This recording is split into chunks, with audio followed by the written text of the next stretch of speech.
Haqqında məlumat verilməyən dövlətin müəyyən edin. Əvvəlcə dövlətlərin hansı dövlət olduğunu burada qeyd edirik. Birlə işarələnmiş dövlət Hindistandır. Hindistan ərazisidir. 2. Qacarlar dövləti, hazırda İran. 3. Osmanlı dövləti, hazırda Türkiyə. 4 isə Yaponiya ərazisidir. Yaponiya. 5 isə Çin ərazisidir. Bu dövlətlər verilmişdir. Burada isə xüsusiyyətlər var. Görək, hansı dövlət haqqında məlumat verilməyib.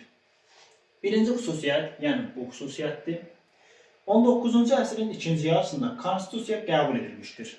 Bu xüsusiyyət iki dövlətdə var. Demək, Osmanlı dövlətində 1876-cı ildə konstitusiya qəbul olunur, Yaponiyada isə 1889-cu ildə. Deməli, 3 və 4 haqqında məlumat var. Yəni, birinci xüsusiyyət oxşar xüsusiyyətdir. İki dövlət haqqında, Yaponiya və Osmanlı haqqında məlumatdır.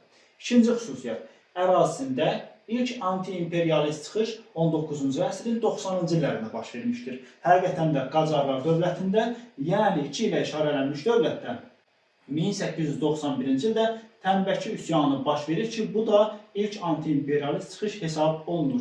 Deməli, 2 ilə işarələnmiş dövlət haqqında da xüsusiyyət var. Böyük Britaniyanın mirvarisi adlanırdı. Bu isə Hindistandır. Hindistan haqqında da məlumat var.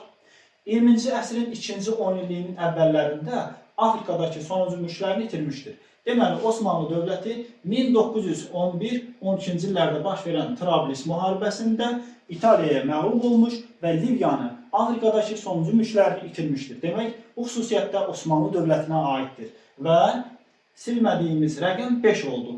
5 ilə işarələnmiş dövlət hansıdır? Çin ərazisidir. Deməli, Çin haqqında, yəni 5 ilə işarələnmiş dövlət haqqında məlumat verilməyib. Doğru cavab B bəndi.